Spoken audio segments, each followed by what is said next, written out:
Alléluia. Gloire au Seigneur Jésus-Christ. Shalom, population du Seigneur Jésus-Christ. Shalom, tous les habitants de la terre. Shalom. Quand je dis je ici, c'est en tant que temple du Seigneur Jésus-Christ. Nous sommes en esprit. Toutes les personnes qui croient que le Seigneur Jésus-Christ est Dieu, toutes les personnes qui croient en lui, le Seigneur Jésus-Christ, lui donne le droit d'être son enfant. Nous sommes les enfants du Seigneur Jésus-Christ. Nous sommes ses disciples. Nous sommes son temple, son église, son épouse. Vraiment, le Seigneur Jésus-Christ nous aime. Il vous aime. Et moi, je suis là parce que j'ai de l'amour pour vous. Parce que Dieu nous a donné 2 commandements. Commandement d'amour. Alléluia. Dieu nous a donné un commandement d'amour. Il nous a dit, aime-moi, aime Dieu de toute ton âme, de ton cœur, de tout ton esprit, de toutes tes pensées. Aime ton prochain comme toi-même. Et ce sont les 2 le premier grand commandement, c'est aimer Dieu. Le deuxième, c'est aimer son prochain. Nous voyons ici que quand on aime Dieu, là on s'aime, et à partir du moment où on aime Dieu, qu'on met, parce que quand on aime quelqu'un, on l'obéit, on le craint, on le respecte. Et vu que nous aimons le Seigneur Jésus-Christ, nous le craignons, nous l'obéissons, nous cherchons à marcher dans la sanctification. Nous cherchons vraiment à le connaître, à connaître son langage, parce que Dieu a un langage. La parole de Dieu, c'est spirituel. Et tant qu'on n'a pas le Saint-Esprit rempli, tant qu'on ne cherche pas, tant qu'on n'a pas vraiment cette volonté-là de connaître Dieu, parce que Dieu, il nous connaît, il connaît nos cœurs, il nous connaît quand nous le cherchons dans la sincérité, il connaît quand nous le cherchons dans la honnêteté, parce qu'il y a beaucoup de personnes qui parlent du Seigneur Jésus-Christ pour de l'argent, pour leur vie à eux, mais pas pour le royaume ou pour la paix. Mais ils cherchent vraiment, ils parlent du Seigneur Jésus-Christ pour avoir de l'argent. Pour eux, c'est comme un business. Nous, en tant qu'enfants de Dieu, nous devons vraiment fuir d'évangéliser, de vendre l'évangile du Seigneur Jésus-Christ, parce que le Seigneur Jésus-Christ a payé très cher. S'il a payé très cher pour nous délivrer, s'il a payé très cher pour accomplir toutes les promesses qu'il nous a données, pourquoi nous allons chercher à être riches en vendant sa parole? C'est vraiment dommage que nous, en tant qu'hommes, nous sommes vraiment têtus, nous sommes durs, nous ne voulons pas, nous ne connaissons pas l'amour. Puisque nous ne connaissons pas l'amour, nous ne voyons même pas l'amour que Dieu a manifesté au Calvaire en payant cher pour nous libérer, pour nous délivrer, parce qu'il nous avait chassés du jardin d'Éden.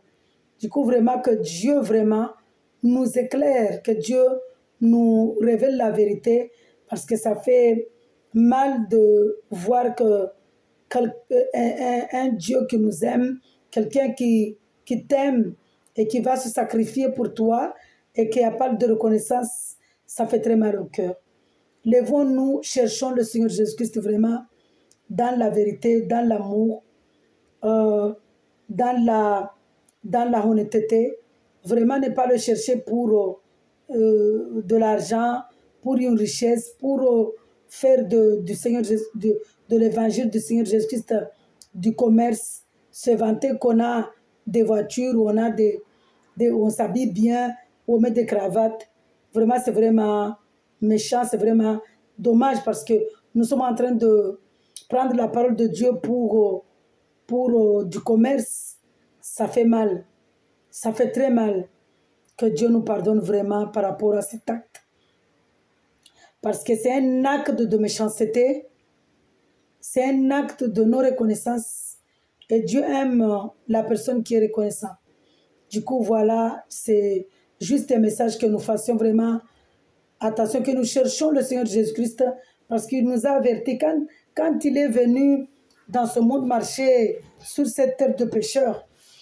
Nous voyons ici que le diable a tenté le Seigneur.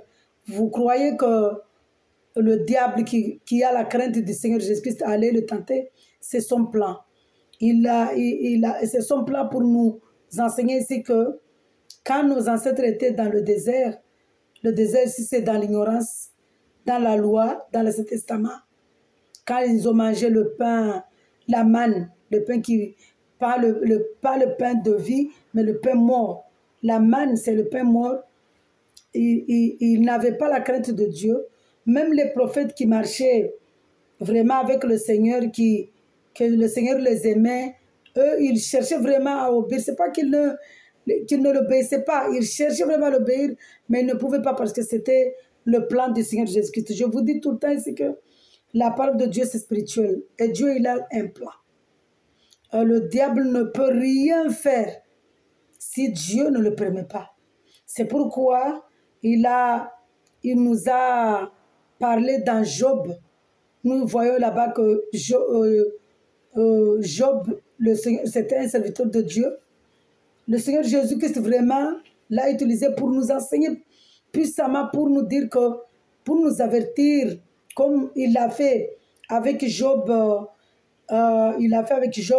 il est venu lui-même parce que tout ce qui s'est passé dans l'Ancien Testament, ça se passe spirituellement et ça se passera avant la fête au retour de notre Seigneur Jésus-Christ.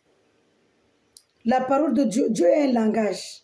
Tout ce qui s'est passé dans l'Ancien Testament, c'est exactement ce qui se passe, ce qui s'est passé quand le Seigneur Jésus-Christ est venu dans ce monde. Et c'est exactement ce qui va se passer, ce qui se passe spirituellement avec nous. Et ça va se passer quand notre Seigneur Jésus-Christ va revenir pour nous juger. Ça va se passer exactement comme ça s'est passé dans l'Ancien Testament. Parce qu'il nous l'a dit que ce qui s'est passé au temps de Noé, c'est exactement ce qui va se passer quand il va revenir. Parce que personne ne saura quand est-ce qu'il va revenir, à quelle heure il va revenir.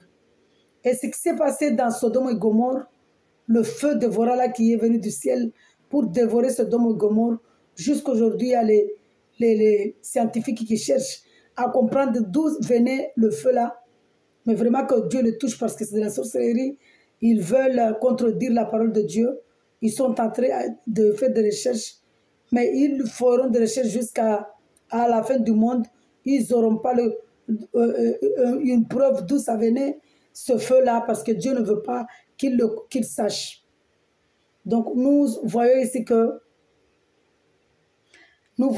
Dieu, il avait endurci Pharaon de ne pas laisser les enfants d'Israël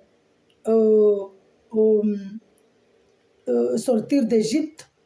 Ce n'était pas le plan de diable, c'était Jésus-Christ, le Seigneur Jésus-Christ, le Dieu créateur de toutes choses. C'est lui qui domine toutes choses, qui l'avait endurci. Et il n'a pas voulu laisser, jusqu'à ce que Dieu lui montre qu'il est Dieu. Il a pris son enfant. Et là, Satan a agi, mais c'était un plan de Dieu.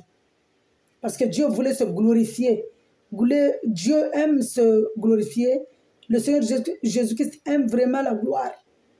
Donc je vais lire, aujourd'hui je vais lire des psaumes, puisque nous disons ici que Jésus-Christ est un Dieu de gloire. Nous voyons ici sa puissance quand nous ouvrons notre cœur pour l'accepter, pour marcher avec lui, quand nous ouvrons notre esprit pour l'adorer en esprit, pour l'aimer, pour le craindre, pour l'obéir, nous voyons ici comment il nous bénisse. Alléluia. Donc, je vais lire le psaume 127 aujourd'hui. C'est pour dire ici que le foyer que Dieu construit est un foyer qui est construit dans une pierre. C'est-à-dire que là où Jésus règne, il y a déjà premièrement notre salut et deuxièmement nous avons la paix. il nous charge de ses fruits, de son esprit qui sont dans Galates 5. Donc, avant de lire la parole de Dieu, nous prions, nous mettons le Seigneur Jésus-Christ à sa place, sa première place, parce que nous voyons que même le monde copie. Je vous dis tout le temps, le monde copie dans la parole de Dieu. Nous voyons ici que même quand nous sommes dans les autorités, les bureaux des autorités, toujours le fauteuil du patron ou du président ou du maire ou du conseil départemental, le président, ne sont pas pareils que les chaises des autres ou les fauteuils des autres. Mais c'est toujours mis à part. Donc nous voyons ici qu'eux, ils copient dans la parole de Dieu parce que Dieu, son trône est un trône que Dieu avait donné beaucoup de pouvoir à Satan. Il était beau, mais Satan a voulu prendre la place de Dieu, et Dieu l'a sorti du ciel, l'a persécuté, l'a précipité par rapport à son orgueil. Donc nous voyons ici que le trône de Dieu, le fauteuil de Dieu, c'est un fauteuil fondé dans la justice, dans la droiture, dans la grande bonté, dans la fidélité. Nous voyons ici que Jésus, le Seigneur Jésus-Christ, il est fidèle, il est vérité, il est justice, il est droiture. Il est un Dieu de grande bonté, de grâce, de miséricorde, de compassion. Il nous aime tellement. Toute la parole là, la Bible, de la Genèse à l'Apocalypse, c'est Jésus-Christ. C'est le Seigneur Jésus-Christ.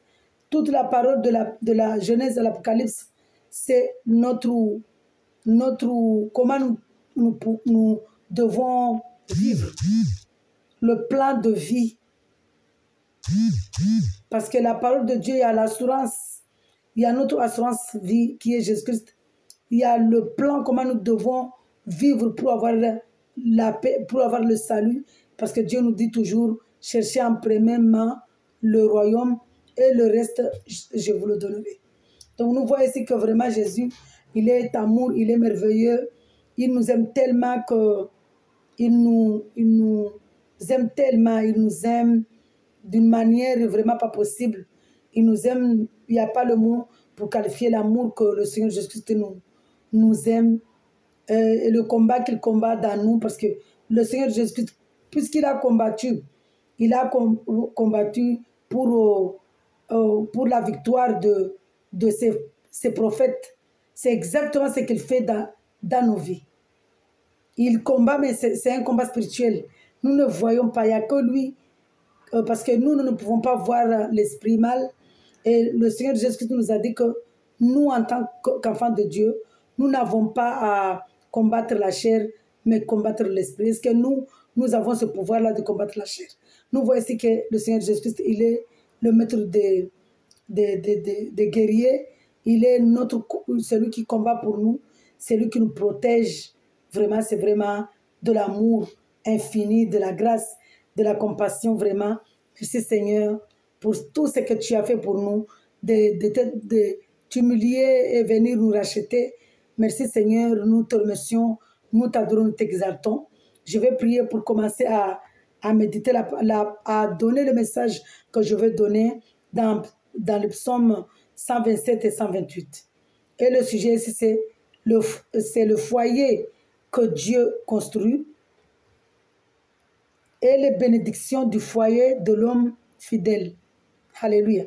Donc, avant de lire la parole de Dieu, je vais mettre Dieu à sa place, puisque c'est lui qui est digne d'être à sa place d'honneur, à sa place de gloire, à sa place de puissance, de pouvoir, de domination, d'autorité, parce que il est digne de cette place-là. Il est digne de régner, il est digne de gloire, il est digne de magnificence, il est digne d'élévation, il est digne de gloire, il est digne de... Vraiment, il est digne. Alléluia. Père Saint, notre Père Céleste, assis sur ton trône de gloire, fondé dans la justice, dans la vérité, dans la droiture, dans la fidélité, Papa, dans la grande bonté, ton marche paie la terre. Tu es dans notre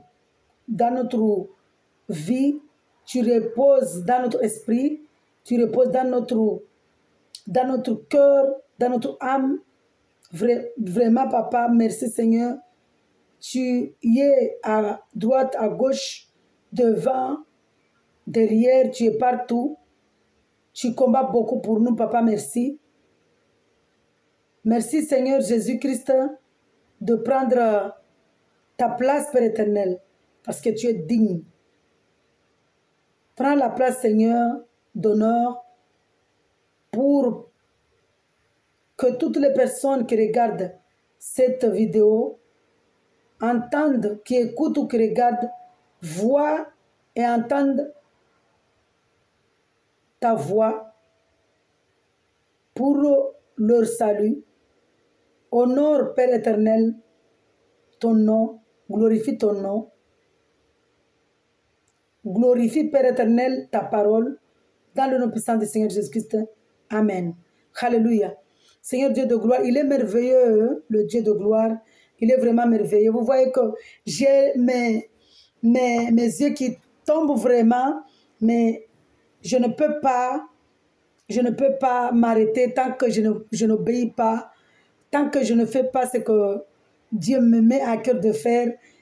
C'est ça ce que Dieu aime. Il veut que nous l'obéissons. Je dois vraiment faire ça avant de me reposer. Parce que toute la nuit, j'ai fait, vous avez vu, j'ai fait une vidéo en notre langue.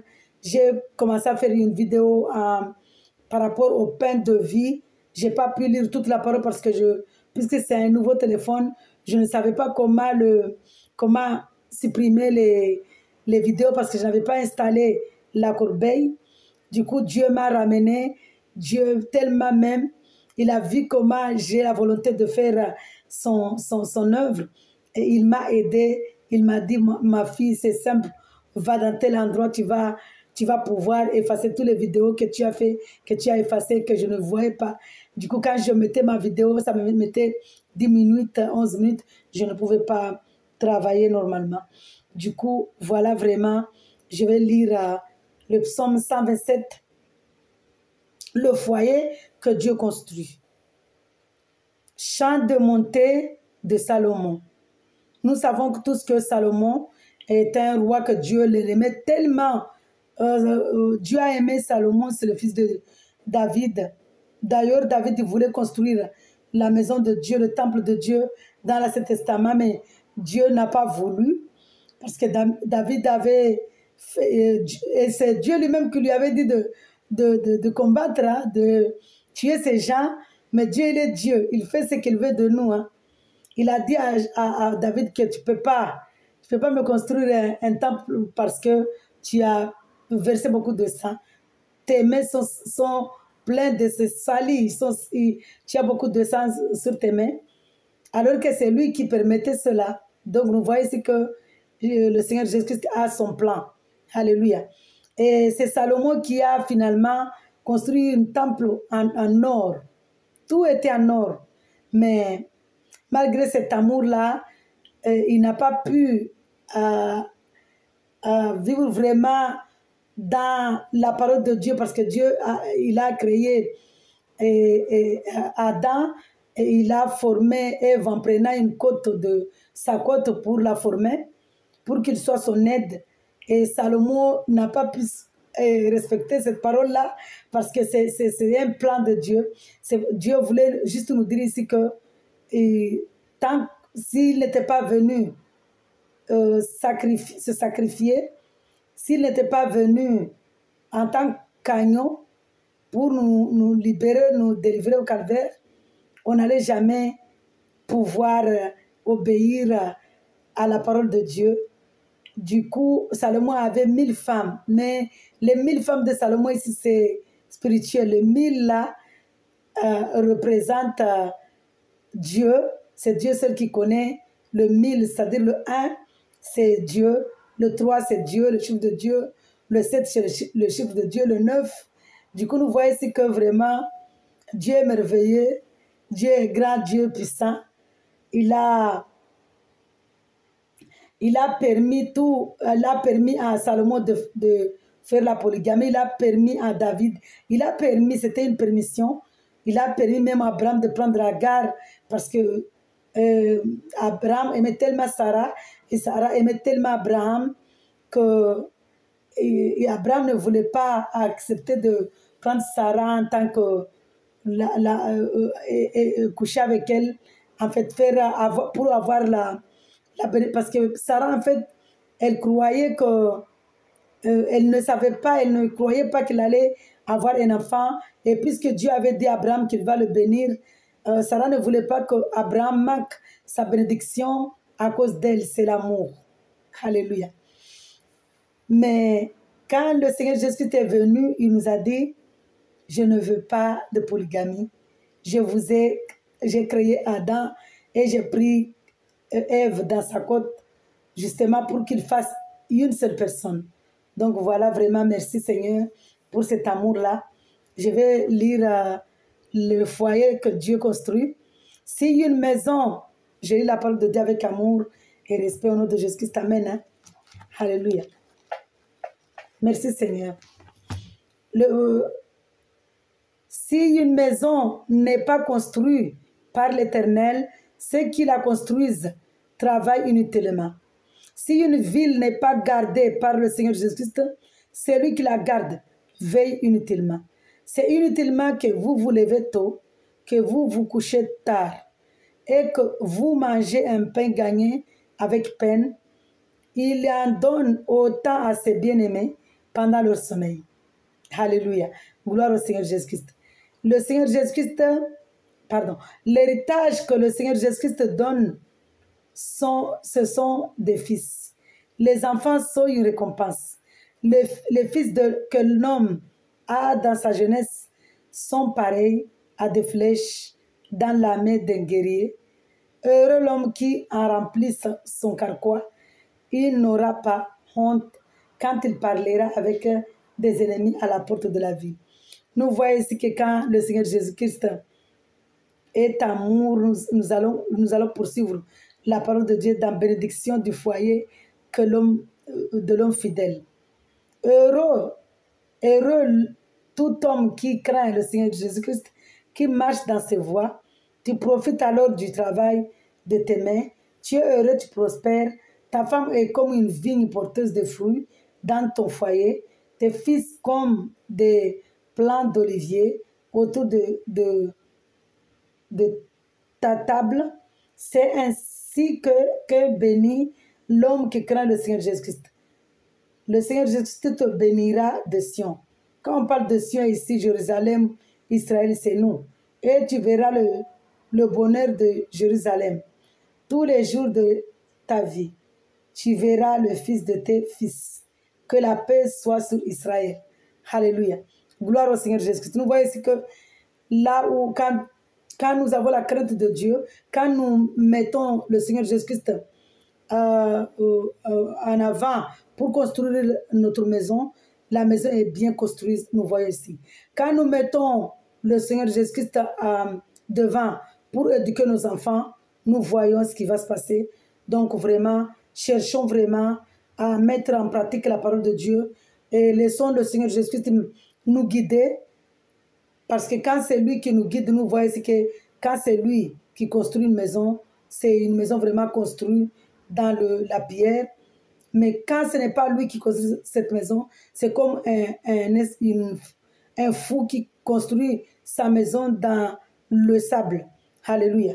Donc vraiment, cherchons le Seigneur Jésus-Christ, mangeons la chair du Seigneur Jésus-Christ qui est la parole de Dieu, buvons le sang du Seigneur Jésus-Christ qui est la parole de Dieu.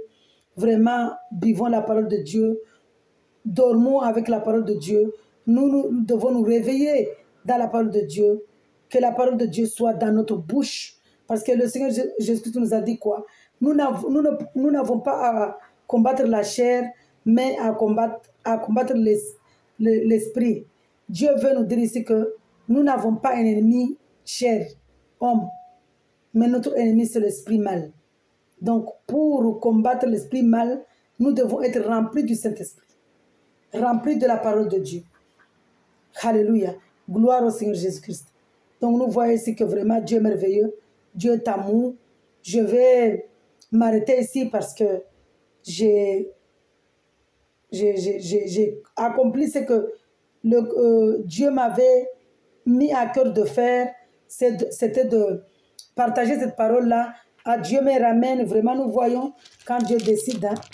Moi je voulais m'arrêter parce que je sommeille, parce que je n'ai pas dormi de la nuit. Mais Dieu est un Dieu d'amour. Il m'amène dans Proverbe, nous allons voir là-bas, quand une femme de valeur. Nous en tant que femmes, nous devons être des femmes de valeur et les hommes devront prendre place, être l'homme autoritaire, parce que l'homme autoritaire, ce n'est pas l'homme qui frappe sa femme, qui domine sa femme, qui laisse sa femme le week-end et partir, ou laisse sa femme et aller avec une autre femme, mais c'est un homme qui a la crainte de Dieu, qui obéit Dieu, qui met Dieu en avance.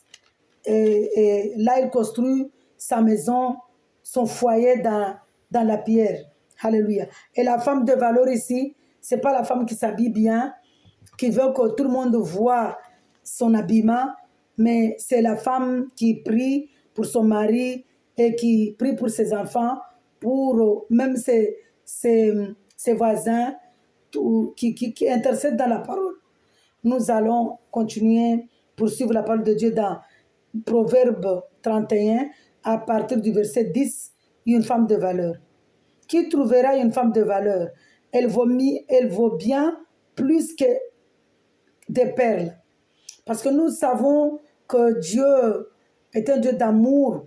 Il a mis en nous une lumière, vraiment un aspect, un charme pour attirer les hommes. Nous devons vraiment faire attention, chercher à être une femme de valeur pour que Dieu soit dans son cœur, dans son âme, dans son foyer, dans l'éducation de ses enfants, parce qu'il n'y a personne qui peut éduquer nos enfants, personne ne peut changer nos maris, personne ne peut changer nos foyers, nos plans à part le Seigneur Jésus-Christ. Alléluia. Qui trouvera une femme de valeur? Elle vaut mieux elle vaut bien plus que des perles. Le cœur de son mari a confiance en elle. Et c'est tout bénéfice pour lui. Elle lui fait du bien et non du mal tous les jours de sa vie. C'est ce que Dieu veut que nous fassions, que nous soyons dans nos foyers en tant que femmes. Elle se procure de la laine et du lin et travaille d'une main joyeuse. Ici, ça parle de la parole de Dieu. Elle est dans la parole de Dieu, elle pratique la parole de Dieu, elle met en pratique la parole de Dieu, elle respecte, elle marche dans la sanctification. Alléluia. Alléluia. Dans la joie, dans la gaieté. Pareil à un navire marchand, elle supporte ses provisions de loin. Elle se lève alors qu'il fait encore nuit et elle donne la nourriture à sa famille et ses ordres à ses servantes. Elle pense à un champ et elle l'achète. Avec le fruit de son travail, elle plante une vigne. Avec la force en guise de ceinture, elle affermit ses bras. Elle constate que ce qu'elle gagne est bon. Sa lampe ne s'éteint pas pendant la nuit. Elle file elle-même la laine. Elle tisse elle-même les habits. Elle couvre ses bras. Elle ouvre ses bras aux malheureux. Elle tend la main aux pauvres. Elle ne redoute pas la neige pour sa famille, car chacun y est habillé de chromatie. Elle se fait des couvertures. Elle a des habits en lin, en fin lin et en pourpre. Son mari est reconnu aux portes de la ville. Alléluia. lorsqu'il siège avec des anciens du pays, elle fait des chemises. Son mari, je reprends le verset, son mari est reconnu aux portes de la ville lorsqu'il siège avec les anciens du pays. Elle fait des chemises et les vend, et elle livre des ceintures aux marchands. La force et l'honneur, voilà ce qu'il habille. Elle rit en pensant à l'avenir. Elle ouvre la bouche avec sagesse et un enseignement plein de bonté. Et sur sa langue, elle veille à la bonne marche de sa maison.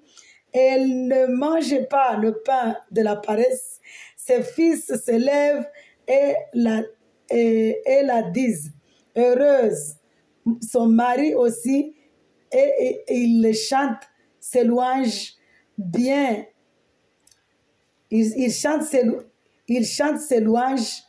Bien des femmes font preuve de valeur, mais toi, tu les es à toutes supérieures. Alléluia. La grâce est trompeuse et la beauté est illusoire. C'est de la femme qui craint l'Éternel qu'on chantera les louanges.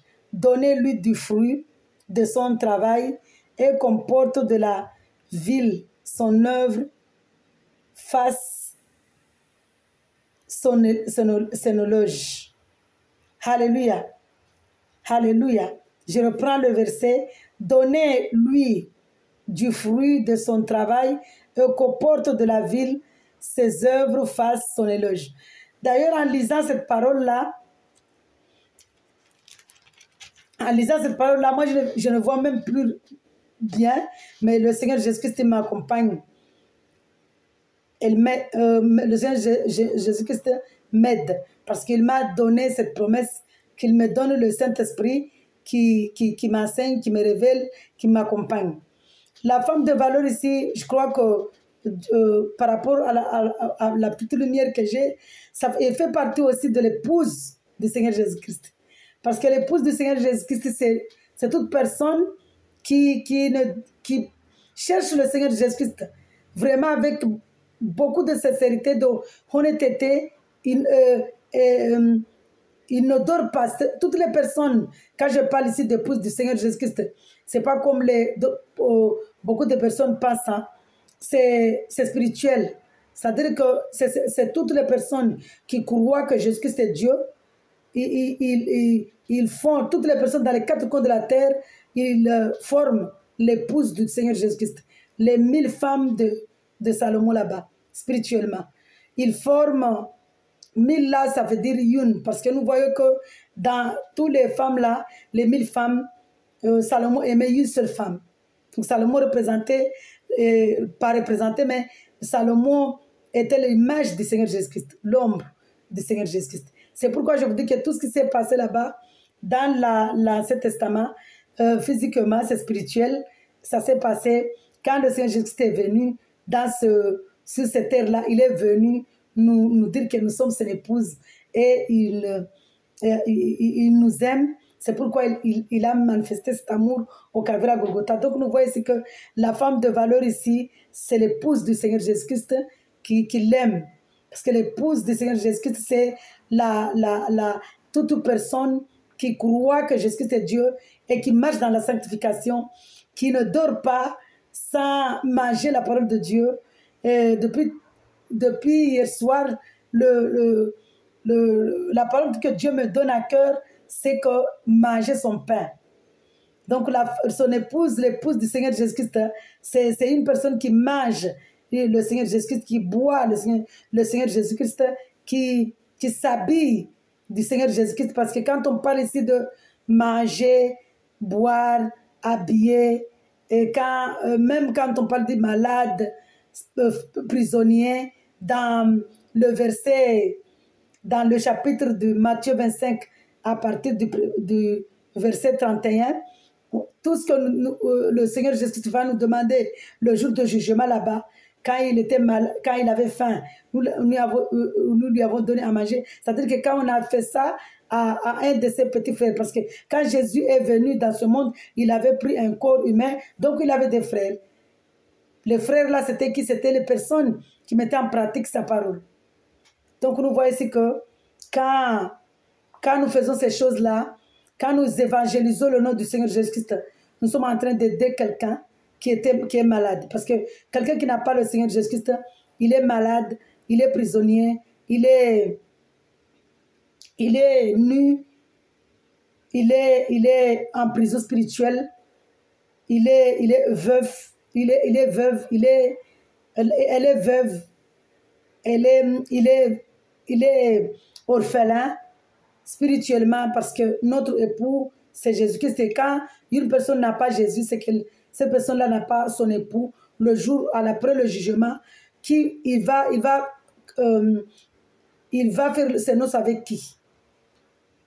Alors que le Seigneur Jésus-Christ, après le jugement, le Seigneur Jésus-Christ, avant même le jugement dernier, il va venir enlever son épouse. Et après, il va revenir vraiment pour les fins des temps, pour le jugement. Et là, nous, la femme de valeur, là, son épouse, ira sauter de joie à la nouvelle Jérusalem céleste. Alléluia. Gloire au Seigneur Jésus-Christ. Éternellement, sur cette terre. Mais ce n'est pas sur cette terre-là que nous sommes, mais Dieu va enlever cette terre. Il va mettre une nouvelle terre. Comme nous, c'est ce que je disais, que ce qui se passe spirituellement, ce qui s'est passé dans l'Ancien Testament, ça s'est passé quand Jésus-Christ est venu. Et quand il est mort à la croix, au Calvaire, Golgotha est ressuscité. Il est ressuscité avec nous. Et ce qui se passe dans nos vies, c'est exactement ce qui s'est passé là-bas. Et ça va se passer la même chose. Donc nous voyons ici que même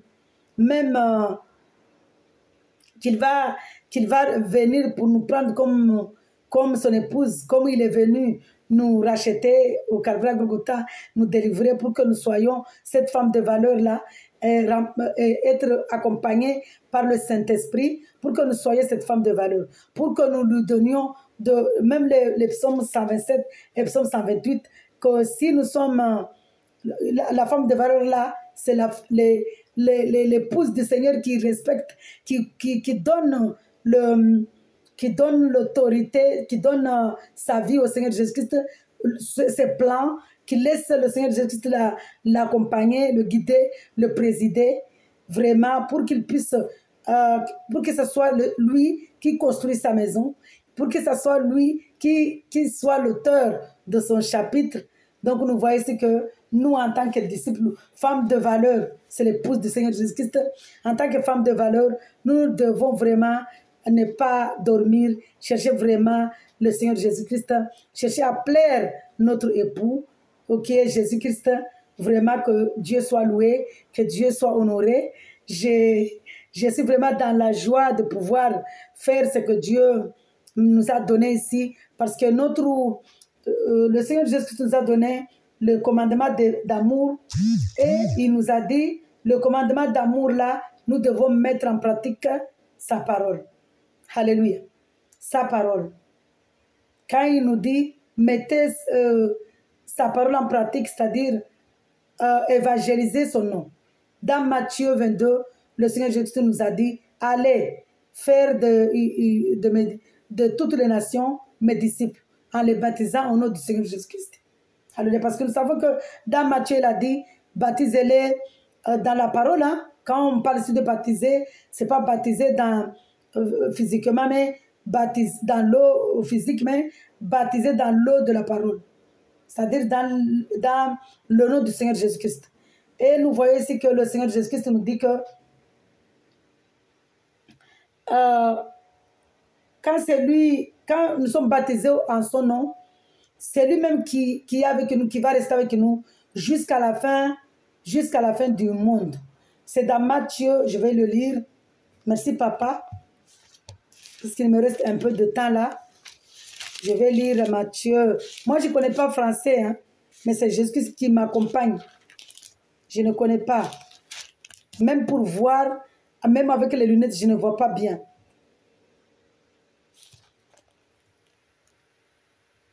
Matthieu 28, à partir du verset...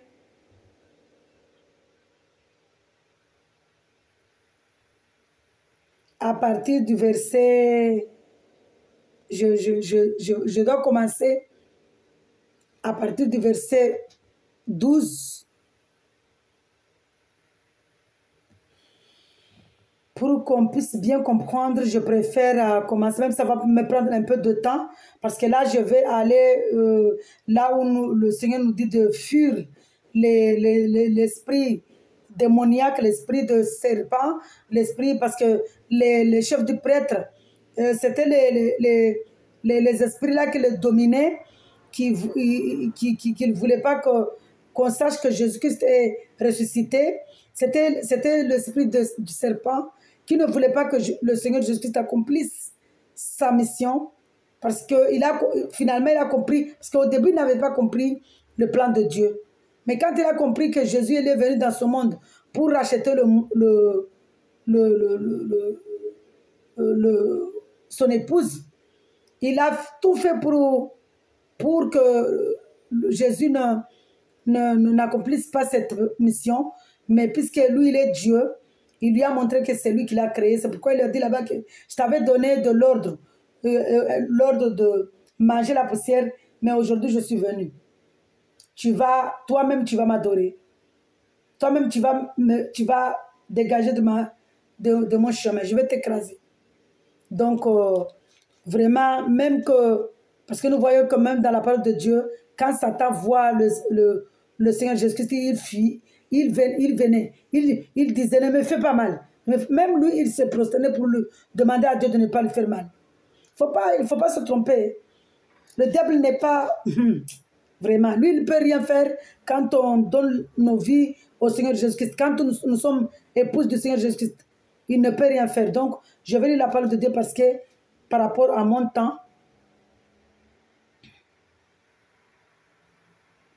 quand le Seigneur Jésus-Christ s'est révélé à Marie, je crois que je vais lire à partir de... Parce que je veux que nous comprenions ici. Matthieu 28, à partir du premier verset. Découverte de la résurrection de Jésus-Christ. Après le sabbat ici c'est Jésus-Christ, l'aube du dimanche, Marie de Magdala et l'autre Marie allèrent voir le tombeau. Soudain, il y a eu un grand tremblement de terre. Nous savons que quand le Seigneur Jésus-Christ descend, il y a un tremblement de terre. Car un ange du Seigneur descendit du ciel, vint rouler la pierre de devant l'ouverture et s'assit dessus. Il avait l'aspect de l'éclair et son vêtement était blanc comme la neige. Les gardes tremblèrent de peur et devinrent comme morts parce qu'ils n'étaient pas dignes de voir le Seigneur Jésus-Christ. Mais l'ange prit la parole et dit aux deux femmes, quant à vous, n'ayez pas peur, car je sais que vous cherchez Jésus, celui qui a été crucifié. Il n'est pas ici, car il est ressuscité, comme il l'avait dit. Venez voir l'endroit où le Seigneur était couché et allez vite à dire à ses disciples qu'il est ressuscité. Il vous précède en Galilée. C'est là que vous le verrez. Voilà, je vous le dis.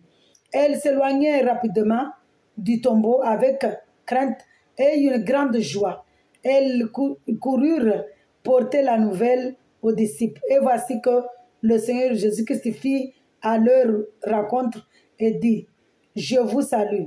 Elles s'approchèrent, s'agrippèrent à ses pieds et prosternèrent devant lui. Alors le Seigneur Jésus-Christ leur dit, n'ayez pas peur, allez dire à mes frères de se rendre en Galilée. Il a parlé ici frère parce qu'il était pour lui, il n'était pas encore monté au ciel, donc il les appelait frères.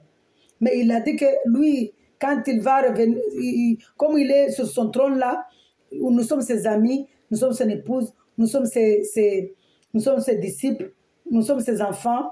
Alléluia. Allez dire à mes frères de se rendre en Galilée, c'est là qu'ils me verront. Pendant qu'elle était en chemin, quelques hommes de la garde entrèrent dans la ville et annoncèrent au chef des prêtres tout ce qui était arrivé. Je voulais venir là, dans ce verset. Après s'être réunis avec les anciens pour tenir conseil, donnèrent une forte somme. Ceux-ci donnèrent une forte somme d'argent aux soldats avec cette consigne. Dites que ces disciples sont venus de nuit voler le corps pendant que vous dormiez. Et si le gouverneur l'apprend, nous l'apaiserons et nous ferons en sorte que vous n'ayez pas d'ennui. Les soldats prirent l'argent et se conformèrent aux instructions reçues et ce récit des événements s'est propagé parmi les Juifs jusqu'à aujourd'hui. Nous voyons ici que quand on est dans le monde, vraiment, on est méchant. Quand on n'a pas le Seigneur, on a vraiment des esprits animaux. Parce que là, tellement le diable, l'esprit du diable les a tourmentés, les a possédés, qu'ils ont payé beaucoup d'argent, une somme d'argent aux soldats pour que le soldat la ment, parce que le gouverneur avait laissé des gardes. Et c'est à leur demande, hein, le gouverneur avait laissé des gardes à leur demande. À leur demande, à la demande de ces menteurs-là. Ils avaient laissé des gardes, mais puisque les gardes ils sont partis leur dire qu'il y a eu un tremblement de terre, il y a eu ceci, il y a eu cela, et ils ont compris. Et ils ne voulaient pas que la vérité soit révélée, donc ils ont payé pour qu'on ment. Donc nous voyons que l'argent du monde ici, l'argent mondain, c'est la perdition. L'argent que Jésus parle dans sa parole, c'est sa puissance. Alléluia. Parce que nous voyons ici que vraiment ces gens étaient méchants, ils étaient tourmentés. D'ailleurs, c'est l'esprit qui tourmente les gens jusqu'à aujourd'hui. Il leur dit de rester dans les religions catholiques, protestantes, bouddhistes, moines, musulmans, tout cela. C'est cet esprit-là qui les tourmente. Alléluia. Donc nous voyons ici que vraiment le Saint-Esprit, Jésus-Christ, il est merveilleux, il est amour, il veut que nous lui donnions notre vie. Pourquoi? Pour que nous fuyions ces genres de domination, de prison spirituelle, parce que ça c'est une prison spirituelle.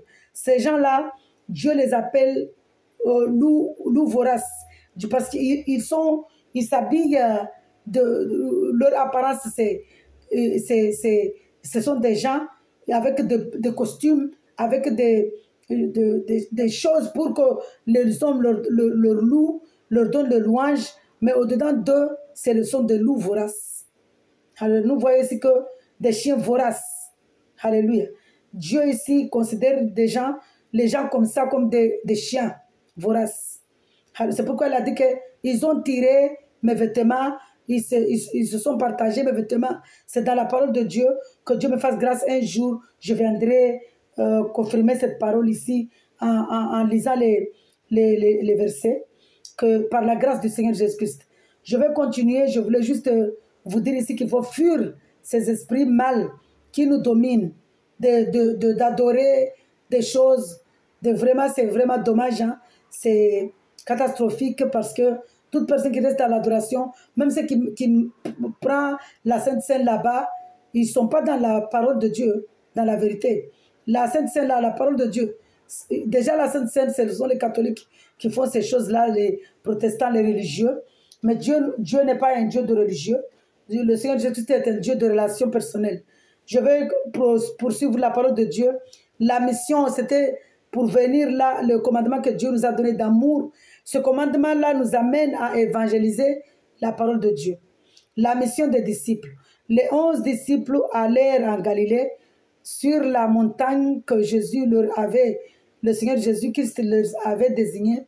Quand ils le virent, ils se prosternèrent devant lui, mais quelques-uns eurent des doutes. Il ne faut pas que nous ayons des doutes.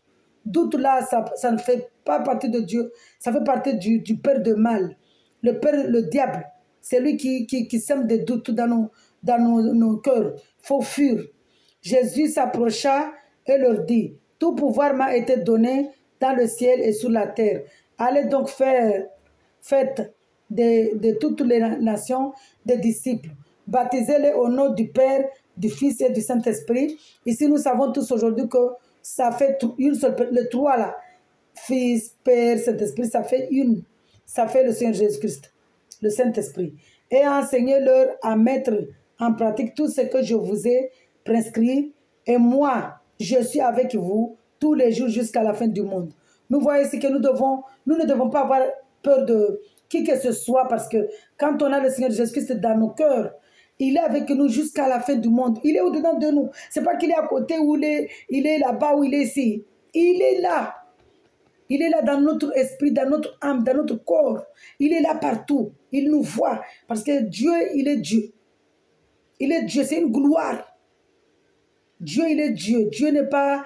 parce que quand le Seigneur Jésus va revenir, son second retour, ça ne sera pas le Seigneur Jésus qu'on a mis maquillage là-bas, on a mis maquillage, on a mis des cheveux, on a mis des barbes. Hein. Quand le Seigneur Jésus va revenir, il va revenir. Quand il va revenir nous enlever, il n'y aura que nous le verrons. Mais quand il va venir pour le jugement, il va se passer beaucoup de dégâts. Ce qui s'est passé dans Noé, dans l'autre, dans toutes les choses-là qui s'est passé, même au Calvaire Golgotha, avant d'expirer, de donner son esprit, de mettre son esprit entre les mains du Seigneur, il y a eu un tremblement de terre. Faut pas, même le voile du temple s'est déchiré. C'était le voile que Moïse avait quand Jésus-Christ lui avait mis tout ça, c'était le plan de Dieu. Parce que nous voyons que Moïse, son visage brillait tellement de la gloire de Dieu. Mais lui, il mettait un châle quand il venait. Quand il allait parler avec Dieu, il enlevait le châle. Et quand il revenait pour parler aux Israélites, il mettait le châle de voile. Donc le voile là est descendu, est déchiré. Et là, les chérubins Dieu a sauté les chérubins parce qu'il avait laissé les chérubins pour garder le fruit de l'arbre de vie qui est dans Genèse. Parce que dans Genèse, il y a deux fruits, il y a deux arbres. Il y a le fruit de l'arbre de connaissance du bien et du mal. Il y a aussi le fruit de l'arbre de vie éternelle. Mais quand Ève a pris le fruit parce que le fruit là, nous ne connaissons pas le nom, mais nous savons que spirituellement c'est le monde. Puisque Ève a pris le fruit du monde, il a donné à son mari à manger, et son mari a mangé. Maintenant, le Seigneur Jésus et c'est Satan qui a séduit Ève en lui disant qu'ils n'allaient pas mourir, mais Dieu savait que s'ils mangent le fruit là, ils vont être intelligents, ils vont connaître le bien et le mal. Ils vont ressembler à Dieu. C'est pourquoi il vous a dit de ne pas manger ce fruit. Et Ève a pris le fruit à manger, à donner à Adam. Et vu qu'ils ont désobéi, Dieu les a chassés du jardin d'Éden. Et il a dit au serpent de les manger. Mais là, quand le Seigneur Jésus est venu, il nous a dit ici, je vous ai libéré, je vous ai délivré. C'est moi qui suis le Tout-Puissant, l'Alpha et l'Oméga. Je serai avec vous jusqu'à la fin du monde. Et quand je viendrai, avant même de venir à la fin du monde pour juger, je viendrai vous prendre en tant qu'épouse. Donc nous voyons ici que vraiment, Dieu est merveilleux, Dieu est grand. Il nous a donné deux commandements, mais les deux commandements là, ça va nous amener à faire le troisième commandement qui est évangéliser son nom au Calvaire à Golgotha. Du coup, soyons vraiment dans la honnêteté, dans la sincérité, parce que Dieu aime la honnêteté, Dieu aime la sincérité. Dieu me fera grâce, je viendrai ici pour encore partager le peu. Moi, je ne dis pas que je connais, le peu que Dieu m'éclaire. Le peu que Dieu m'éclaire. Je ne dois pas fermer ma bouche, parce que Dieu, quand il nous dit, quand je vous donne une parole, ce n'est pas pour vous. Il faut, lui-même, il nous a dit d'aller évangéliser. Mais si je n'avais pas d'amour, est-ce que j'allais être ici? Et l'amour, là, je l'ai grâce à qui? Grâce au Seigneur Jésus-Christ. C'est par la grâce du Seigneur Jésus-Christ que j'ai cet amour-là. Sur ce, je vous souhaite vraiment une bonne journée, une très belle journée, une excellente journée, une journée présidée par le Saint-Esprit, notre Seigneur Jésus-Christ, que nos foyers soient conduits par le Seigneur Jésus-Christ, que vraiment notre Seigneur nous garde. Alléluia. Alléluia. Gloire au Seigneur Jésus-Christ. Soyons dans la joie. Vraiment, je vous laisse entre les mains de Dieu. Quand je parle ici entre les mains de Dieu, la force de Dieu, la puissance de Dieu, je vous laisse dans la main droite de Dieu. Que la main droite de Dieu soit sur vous. Alléluia. Soyez abondamment bénis. Nous sommes bénis même avant d'être créés, mais nous devons tous les jours demander la bénédiction. Notre bénédiction là que nous devons demander, déjà avoir un esprit pur, un esprit de bonté, un esprit de bienveillance, un esprit de sagesse, l'esprit de Galates 5. Alléluia. Donc vraiment que Dieu nous fasse grâce. Jésus nous a dit, soyez avec moi, aimez-moi, et je serai avec vous jusqu'à la fin du monde. Et vous allez sauter de joie, ou nous allons sauter de joie à la Nouvelle Jérusalem céleste. Vraiment, soyez dans la joie. Que votre livre, que votre chapitre, que le chapitre de vos foyers, de vos maris, nos chapitres, soit écrit par le Seigneur Jésus-Christ, au nom de Jésus-Christ. Amen. Soyez dans la joie. Shalom, shalom, shalom.